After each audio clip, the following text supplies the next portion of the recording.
En voiture, Simone. Excusez voisin, mais on n'emploie plus cette expression depuis bien longtemps. Sauf que ma femme s'appelle vraiment Simone. Ah, autant pour moi alors, et désolé pour votre femme. Starter, 20h30, 21h sur Indestar. Starter, l'émission qui remet les anciennes expressions au goût du jour, pourquoi pas. Bien le bonsoir les amis. Votre émission en tous les cas d'automobile, de deux roues et de tout engin motorisé à suivre sur www.indestar.fr maintenant le lundi soir entre 20h30 et 21h. Et puis en podcast quand vous le voulez sur indestar.fr et toutes les autres plateformes disponibles sur internet. Avec Jolan et Antoine, on fait le tour de l'actualité automoto chaque semaine et on va commencer par un sujet qui nous passionne. On va se projeter un petit peu dans quelques années. Parce que oui, on arrive d'une part en fin d'année, mais aussi en fin de décennie. C'est-à-dire que on s'est dit que ça serait sympa d'imaginer la voiture de 2030 ce soir. Donc d'ici une dizaine d'années, en passant par toutes les phases, histoire de voir un petit peu les tendances ou les réflexions qui existent déjà. Bon, parce que malheureusement notre boule de cristal à Indestar a plus de piles, donc on va pas pouvoir non plus détenir. On prétend pas détenir toute la vérité, mais à partir des choses qu'on a vues, qu'on voit de la part des constructeurs, de la part de la société qui change, etc., d'essayer de peut-être s'avancer sur certaines choses. Il y a des éléments qu'on ne maîtrise pas, c'est bien ce que je voulais dire à partir de ça. Rien qu'une fusion, comme je l'ai énoncé l'autre fois, entre PSA et FCA, ça peut influencer la voiture de demain. Les lois aussi, parce que forcément les constructeurs sont obligés de s'y conforter. On voit l'impact de la loi aujourd'hui par exemple sur le décollage de la voiture électrique, c'est-à-dire qu'il n'y aurait pas ces lois sur les restrictions de pollution. Exactement, peut-être que la voiture électrique ne décollerait pas comme elle le fait aujourd'hui. Faudrait qu'aussi on fasse, pour être tout à fait complet, si on voulait vraiment avoir une vision globale sur l'automobile, ça serait de se faire une projection sur toute la société en général, en analysant l'évolution des mœurs, les modes de consommation, prendre en compte aussi le vieillissement de la population, sans oublier l'économie et puis les possibles inflations, les crises de ces prochaines années. Par exemple, on se souvient qu'en 73, première crise pétrolière, personne ne s'y attendait et pourtant c'est la première fois qu'on a un petit peu maudit notre voiture qui consommait 15 litres au 100 en se disant voilà, il faut qu'on s'adapte, il faut que les constructeurs s'adaptent à ça. Cela étant dit, rêvons un petit peu ce soir en nous posant la question: quelle forme aura la voiture de demain? Alors, je vais vous poser la question. Antoine, pour toi, une voiture de 2030, c'est quoi? Moi, je la vois plus full électrique. Ouais. Malgré que j'aime pas l'électrique. Ouais, on est d'accord. C'est ce qui va arriver malheureusement. Peut-être autonome. Ouais. Quitte à avoir, ça se trouve. Ouais, non mais genre. Ça peut être tout seul. Il y a déjà des voitures qui se conduisent tout seul déjà. Tout à fait. Il y en a qui passent des péages toutes seules. Après, j'aurais peur de ça, à mon avis. Toi, tu te vois dans une voiture autonome ou pas du tout? Moi non, perso. Non. Non, ça fait trop flipper. Et j'espère qu'on gardera toujours les thermiques. Et toi, oui, alors ça c'est pas sûr. Et Jolan, toi, la voiture de 2030? Bah moi la voiture de 2030, je la vois comme la Cybertruck. Là, je sais pas, ils l'ont annoncé pour début de 2021, une Tesla. Ouais. Donc c'est une voiture assez futuriste, comme on la voyait, comme on voyait le futur en fait dans les années 80. Ouais. Et elle est très cubique, je trouve. On dirait qu'ils l'ont prise de Minecraft à moitié. C'est un peu ça. Ouais. Et je vois ces voitures-là de plus en plus dans 30 ans, enfin dans 10 ans, pardon. Je les vois comme ça, ces voitures-là. Alors moi je suis un peu sceptique, tu vois, là-dessus. Que ce soit un concept unique ou qu'il y en ait d'autres qui suivent la tendance, pourquoi pas, mais que ça devienne une réelle tendance, j'en suis pas certain. Pour moi c'est plus un coup de pub qu'autre chose, mais peut-être que l'avenir me donnera tort. Moi je pense déjà que tu vois, on dessine plus une voiture sans penser à la vie intérieure. Oui, pas faux. Ça c'est quelque chose qu'on a vu quand on a parlé des premières voitures à haillons dans les années 60, quand on a parlé des monospaces dans les années 80. Si on parle des SUV des années 2000 et d'aujourd'hui, en fait toutes ces voitures ils ont un point commun, c'est qu'elle privilégie en fait la modularité et l'espace au détriment peut-être du design ou en tous les cas à l'image qu'on avait d'une voiture qu'on pouvait appeler belle. Ça veut pas dire qu'aujourd'hui on voit pas que le design prend le pas sur la modularité, parce que c'est le cas aussi, mais voilà, je pense qu'on ne conçoit plus une voiture qui n'est juste que belle. Ils pensent pas au premier à l'esthétique en fait. Voilà, je pense que le côté pratique a son importance. C'est pour ça que je vois mal par exemple une voiture en 2030 comme on pouvait l'imaginer à l'époque, genre en forme de soucoupe volante avec des portes en élite. On a accepté vraiment l'auto pratique et ça m'étonnerait qu'on fasse marche arrière, sauf évidemment pour les voitures passion, voilà, des choses un petit peu uniques, mais dans la globalité je pense que le parc automobile restera des voitures qui seront très pratiques. En tous les cas ça sera l'un des premiers motifs d'achat. Cela dit, on veut pas d'une voiture moche non plus, c'est ce que je disais, c'est-à-dire que on a vu des concept cars avec un gros cube tout gris sans aucune aérodynamique, etc. Pour moi c'est pas l'avenir que j'y vois, et d'ailleurs d'ailleurs je pense que les dernières productions même de généralisme donnent raison, c'est-à-dire que quand on regarde par exemple la nouvelle 208, la nouvelle Clio, etc., on voit qu'il y a une réelle recherche de style, tu vois, sans que ça soit un truc de fou, mais ils cherchent quand même à faire des belles bagnoles sans sacrifier ou peu, disons, le côté pratique. Ouais. Voilà, il y a une mode aussi qui marche bien dans le design en général, hein, et qui est de plus en plus tendance, on le voit à tout niveau et ça se voit aussi dans l'automobile. C'est ce qu'on appelle le rétro design, c'est-à-dire qu'on prend des vieilles voitures en gros et on essaye de les remettre à la mode, et ça marche super bien. On voit le succès de la Mini ou de la Fiat 500. Ils vont pas faire une 4L comme ça Bah 4L non, ils avaient fait un concept mais c'était pas dans les cartons de Renault. Je sais pas si tu es au courant, mais on parle d'innovation de voitures électriques, mais BMW a sorti une nouvelle catégorie de voitures. Je sais pas si tu en as entendu parler. Qui fonctionne à l'électrique justement. Ah oui, la nouvelle A8, elle va avoir 500 km d'autonomie. Donc, on va en parler, on va en parler de l'électrique parce qu'effectivement ça fait partie des grands enjeux de demain.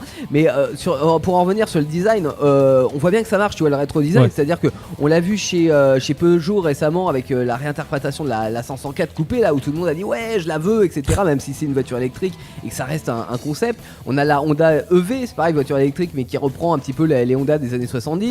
Le nouveau Defender qui reprend les codes de l'ancien même s'il les a modernisés. Le concept Hyundai aussi, enfin il y en a plein d'autres.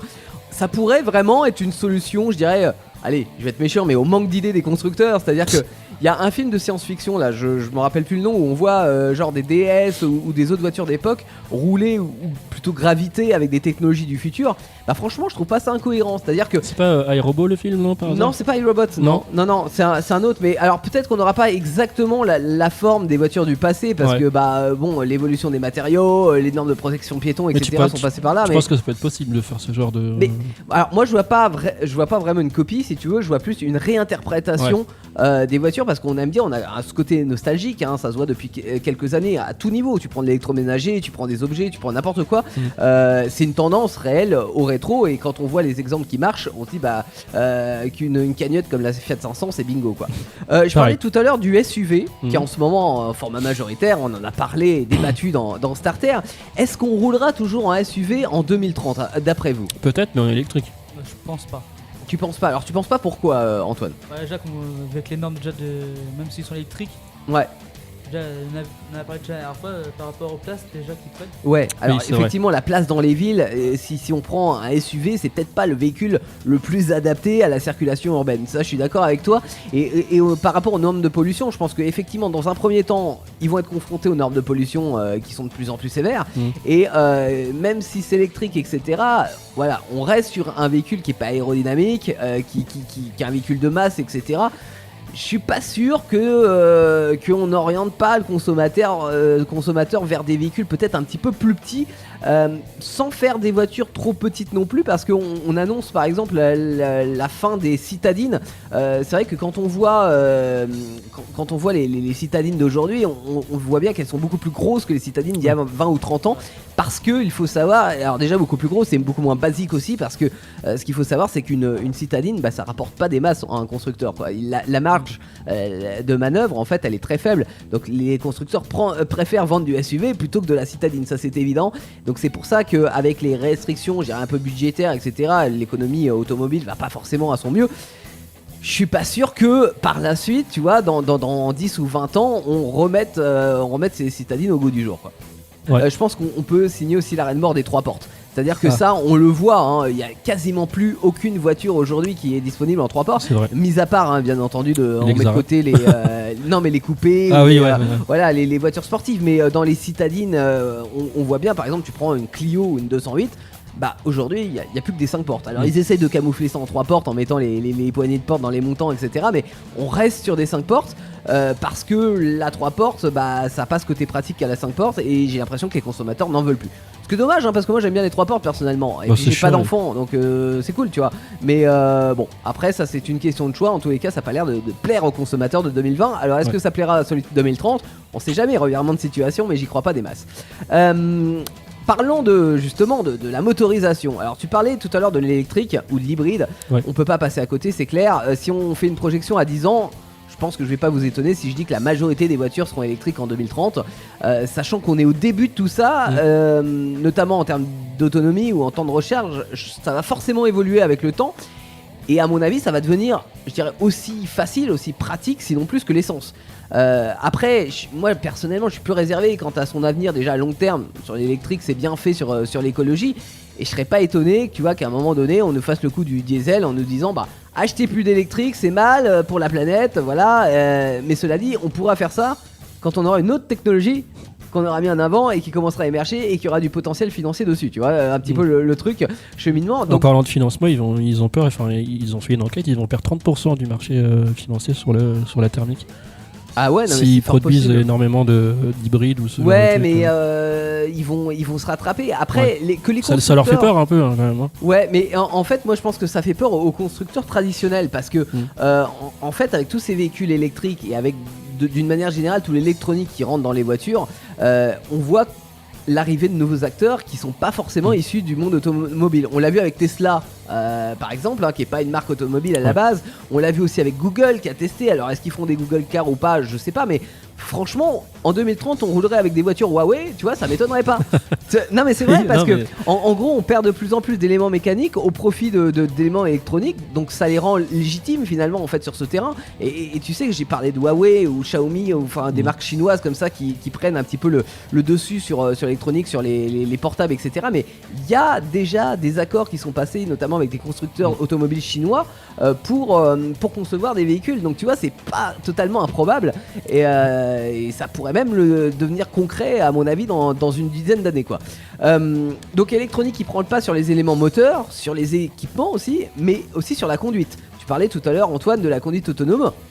Il est certain, là aujourd'hui on voit des embryons de tout ça, c'est-à-dire que sur une voiture moderne, t'as le maintien sur la ligne, t'as le régulateur de vitesse adaptatif, t'as l'arrêt d'urgence, etc. Mais dans 10 ans, on aura atteint un stade, à mon avis, très poussé de conduite autonome. Ouais. Alors il y a quand même pas mal de choses à régler qui sont pas forcément des choses techniques, parce que là aujourd'hui on est capable de nous mettre des caméras, de mettre un petit ordinateur discret dans le tableau de bord, etc. Chose qu'on savait pas faire il y a 10 ans. Les choses, les enjeux, je dirais, c'est plutôt au niveau législatif. Déjà dans les règles fondamentales des lois robotiques. C'est-à-dire du genre, imagine t'es en voiture, il y a un piéton qui traverse au dernier moment. Est-ce que la voiture, elle doit l'éviter, quitte à se prendre un mur et à faire mourir ses occupants qui sont à l'intérieur? Non mais, oui, non mais... c'est vraiment un problème très concret. Ou est-ce qu'elle doit foncer sur la dame qui passe devant, tu vois? Et là c'est des choses qui, idéologiquement parlant, à mon avis, vont mettre un petit peu de temps à être acceptés. Ouais. Mais une fois que ça sera fait, une fois que les règles, les lois aussi seront votées en faveur de la voiture autonome, ça risque de changer pas mal de choses en termes de forme déjà de l'automobile, et puis en termes d'aménagement, avec la possibilité à la limite d'avoir des vrais salons roulants en fait sur la route quoi. Alors après je vais vous rassurer, enfin je sais pas si je peux vous rassurer parce que j'ai pas cette capacité là, mais je pense que le volant a encore de l'avenir. C'est-à-dire que tu vois, si on part du principe, je pars du concept de la 504 Peugeot dont je parlais tout à l'heure. Ils avaient fait un intérieur où effectivement c'était coupé sportif, etc. Donc coupé plaisir, avec un volant rabattable. Et là, l'aménagement du tableau de bord changeait complètement avec des écrans, etc. pour regarder un film sur Netflix par exemple. Bon, ok. Mais ils avaient laissé ce volant en se disant, vous pouvez faire ça dans les embouteillages, parce que dans les embouteillages conduire c'est chiant, hein, on va pas se le cacher. Par contre, vous reprenez le contrôle de la route quand ça vous fait plaisir de conduire. Et ça quelque part c'est cool parce que tu dis voilà, j'ai la liberté effectivement de me dire je suis dans un transport en commun mais tout seul, donc c'est confortable dans les embouteillages et je peux lire mon journal, je peux consulter mon téléphone, etc. sans être embêté, et je reprends le contrôle de la route pour me faire plaisir en voiture. Donc, pour moi ça c'est très bien. Après j'ai peur. C'est ce que j'allais dire, j'allais y venir. Moi ça me fait peur ce genre d'évolution, tu vois. Bah, moi j'ai peur, alors non pas sur la conduite autonome, mais il faut quand même s'en méfier. C'est-à-dire que moi ce que j'ai peur c'est qu'à un moment donné il peut toujours avoir une faille dans la technique. Alors il peut y avoir une faille, exactement. Et j'ai peur qu'on leur fasse trop confiance à ces technologies là, et qu'à un moment donné on nous dise en tant que conducteur, tu vois, Antoine t'es en train de passer ton permis là, le 11 voilà, qu'on te dise en tant que conducteur, non en fait maintenant tu vas plus conduire. Parce que ça me fait flipper, la technologie en fait est plus fiable que toi. Ouais. Tu vois, genre toi t'es une merde, on t'a fait chier pendant des années pour passer un examen de conduite. Mais c'est genre on le sait, tu vois, que l'homme est plein de failles. On le sait, oui. On est distrait en voiture, on n'est pas tous logés à la même enseigne, etc. On a nos failles. Mais j'ai peur qu'à un moment donné on nous dise bah en fait c'est plus sécurisant de laisser en conduite autonome, donc l'être humain n'a plus son mot à dire là-dessus. Et là tu parlais d'iRobot tout à l'heure. J'ai peur pour ça, pour la conduite autonome. Bah ouais. Imagine t'es sur l'autoroute à 130. Là, t'as t'as la conduite autonome qui tombe en panne. Oui. Non mais par exemple, c'est vrai. Oui, et toi t'as plus de volant dans ta bagnole parce qu'on t'a dit de toute façon. Là t'imagines ça ralentit d'un coup en face. Ou tu te fais hacker, etc. Mais au-delà, tu vois, au-delà de ça, et si on part du principe qu'à un moment donné l'intelligence artificielle sera plus performante que l'homme, si j'y crois à ça, tu vois, quelque part. Mais en même temps, effectivement, on sera dépendant de ça, et non pas d'une faille humaine, mais dépendant de ça. Et j'ai peur, tu vois, qu'à un moment donné, on se retrouve dans. Tu parlais d'iRobot tout à l'heure, on se retrouve dans un cas comme iRobot où en fait, c'est peut-être de la science-fiction ce que je dis, hein, mais que le robot prenne le pas sur l'homme. Tu vois, ça me fait penser un peu, genre, tu vas rigoler peut-être, mais à Terminator, tu sais, genre le Skynet et tout qui prend le contrôle des machines et tout, c'est très très futuriste. Hein, mais ça va à une vitesse. Tu vois, tu dis c'est futuriste, mais quand on voit le niveau d'autonomie qu'on a gagné sur les voitures en quelques années, je me dis que 2030, on aura un niveau 4, voire un niveau 5 d'autonomie sur les voitures, on aura des voitures autonomes. Donc en fait, il faut préparer ça, et ça se prépare à mon avis plus au niveau, au niveau de la psychologie humaine et l'acceptation de, ou ne pas avoir cette acceptation-là, plutôt qu'au niveau des technologies qui sont quasiment prêtes. En fait, les constructeurs, ils attendent plus que les lois pour les lancer, ces technologies. C'est ça. Donc voilà, je pense faut que l'être humain arrive à accepter ces conditions. Il faudra l'accepter, mais à mon avis, il faut faire ça intelligemment. Il faut se dire, ok, la technologie, la conduite autonome, ça peut être bien, ça peut avoir un côté pratique, mais on garde la main sur cette technologie. Et j'espère qu'on le fera. Voilà, c'est vraiment ma plus grande espérance pour les années futures, pour qu'on puisse aussi garder, parce qu'on est bagnolards hein, tous les trois, mais qu'on puisse garder ce plaisir de conduire, tu vois, qu'on a en voiture, quoi, qu'on a déjà de moins en moins. Alors après, il y en a qui prennent du plaisir avec l'électrique, tant mieux, tu vois. Moi j'ai du mal, hein, mais on l'a déjà de moins en moins dans la motorisation, donc au moins qu'on nous laisse. Je trouve que c'est dangereux, par exemple, on parle de voiture électrique, bon, on va pas s'éterniser là-dessus, mais j'ai traversé le passage piéton et il y avait une Tesla. Ouais. Je l'ai pas entendu arriver. Ah ouais, mais ça tu vois ce genre là, c'est pareil, il y a des lois qui arrivent justement pour que les voitures électriques qui ne font pas de bruit puissent faire un petit peu de bruit pour qu'on les voit. Tu vois. T'as vu d'ailleurs, tu sais, Mustang ils ont sorti un véhicule électrique, un nouveau Mustang. Ouais. Ils comptent mettre un son ouais, c'est thermique. ça, un son, ouais. Un son thermique pour déjà pour faire plaisir aux conducteurs et en plus pour prévenir les piétons. Mais ça c'est pareil dans l'imaginaire. Enfin, on a toujours eu l'habitude jusqu'à maintenant que on est en ville, on traverse et on écoute et on entend une voiture qui arrive. Voilà, c'est ça. Enfin, moi j'ai toujours été éduqué comme ça. Tu fais attention. Aujourd'hui, on n'entend plus une voiture si elle est électrique, on n'entend plus. Donc il faut faire attention à ça et dans le futur, il faudra peut-être trouver une autre façon de déjà nous éduquer différemment, hein, c'est-à-dire de se dire en fait une voiture ça peut ne pas faire de bruit et peut-être aussi créer des sons artificiels pour que pour l'entendre quand même cette voiture arriver. Enfin, pour terminer sur l'acquisition de la voiture, je pense qu'on va continuer dans la tendance de ces dernières années, c'est-à-dire qu'on va acheter de moins en moins de voitures et on va de plus en plus les louer, ces voitures, voire même les partager avec d'autres selon nos disponibilités, avec tous les avantages que ça peut avoir sur la planète et puis sur les places de parking gagnées, et avec tous les inconvénients aussi que ça peut avoir qui vont se rapprocher un petit peu des inconvénients qu'on peut retrouver dans les transports en commun en termes d'organisation, etc. Ouais, mais c'est lui qui a ma voiture, etc. Voilà. Et puis moi j'avoue que personnellement, moi je suis encore un peu peut-être vieux jeu là-dessus, mais j'aime bien avoir ma bagnole, tu vois, c'est ma bagnole, j'y mets ce que je veux dedans, j'écoute les musiques que je veux, etc. Par exemple, je voudrais écouter, allez, je sais pas, Farof par exemple. Ah, voilà. Avec quelle le remix. Transition. Mais ouais, carrément. Le remix d'Americano sur Indestar, bah voilà, je me branche Indestar et clac, en un claquement de doigts, je l'ai. Tant que t'as un moteur, c'est dans Starter. Jusqu'à 21h, c'est Starter sur Indestar. Allez, jusqu'à 21h, on parle voiture avec les brèves. Les brèves, c'est l'actualité automoto. Chaque semaine, on fait le tour. Starter, les brèves. Et on commence par celle de Jolan. Ouais. Alors moi, je vais vous parler de la marque Cadillac. Ouais. Voilà. Alors ils ont marque américaine, ouais, que j'apprécie particulièrement. Ils sont en train de développer une application pour démarrer sa voiture depuis sa montre personnelle. Ouais. Voilà. Alors donc ils sont en train de se mettre en place et tous sont en train de se démocratiser en Amérique. Et ça peut être sympa comme outil de démarrer sa voiture à distance. Alors ça peut être sympa, mais j'imagine qu'on fait ça avec une montre connectée. Donc oui, ça veut dire c'est comme les smartphones en fait. Je vais y mettre le même inconvénient, c'est-à-dire que c'est très bien tant que ça a de la batterie. C'est ça. Voilà. Parce que sinon si tu t'éloignes de la voiture, bah c'est mort, tu peux pas la. Ouais, en même temps t'as pas besoin de la démarrer si t'es à 300 mètres. Hein. Ouais, oui c'est vrai. Je pense que c'est plus pour les vols à mon avis. Bah le mec il suffit qu'il vole la montre, il a la voiture. Et par contre tu sais à quoi ça me fait penser? Non, dis-moi. À K2000. Ah oui. Bah oui, rappelez-vous la série des années 80 où t'avais Michael, là c'était ça, attends. Voilà. Hey Kit, tu viens me chercher? Voilà, donc avec la voiture autonome, si tu mixes ça avec ton démarrage automatique, t'auras la voiture qui viendra te voir. Tu feras hey Kit, tu peux venir me chercher et voilà. Pas mal. Antoine? Oui, donc moi c'est Heisenberg. Pardon? Ouais, t'as trop regardé Breaking Bad toi? Non, ça s'appelle Heisenberg. Heisenberg, ils sortent une moto. Ah! Et ce qui a la particularité, celle-là, c'est que ça sera un V8 comme moteur. Un V8 sur une moto? C'est un truc de délire, ça, c'est n'importe quoi. Ça va trop consommer. Non, mais non seulement ça, mais tu t'envoles avec ça. Ouais, franchement, ça sera pas sûr que ça fera 280 kilos. Je viens de voir le prix, moi ça me fait peur. Oh putain, moi aussi, et oh nom de Dieu. Et elle fait 480 chevaux. Sur une moto 480 non, mais chevaux. t'imagines Par toi? contre, je trouve bizarre, c'est qu'elle va pas si vite que ça. Combien? 362 km/h. Ouais, mais alors 362 km/h, tu te prends un trottoir. Tu fais une mauvaise trajectoire. Là, t'es dans tu voles sur 3 km. C'est ça. Donc ça serait une 3000 cm3. Ouais. Parce que bah avec le 8. Et elle sera à 120 000 euros. Je crois que tout est dit. Ouais. 120 000 euros pour une voiture. Pour une moto, pardon. Moi je vais vous parler de la situation critique de PSA en Chine parce que ça va mal.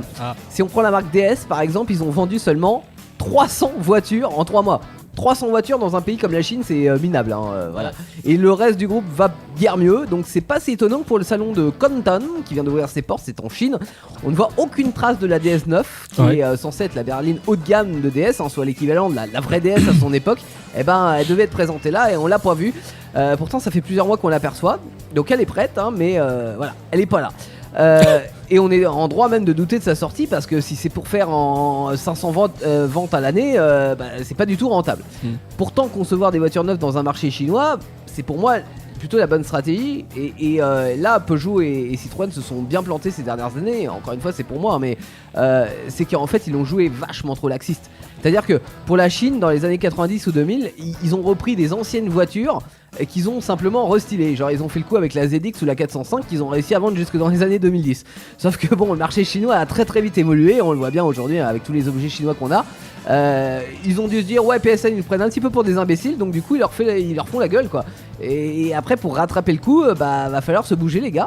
Parce que ça va pas être facile et ils risquent de fermer boutique à un moment donné comme ils l'ont fait aux États-Unis. Donc voilà, prudence et mère de sûreté. Starter, le garage. Allez, on termine par le garage et là pour par rapport à la semaine dernière, j'aimerais faire un peu mon mea culpa.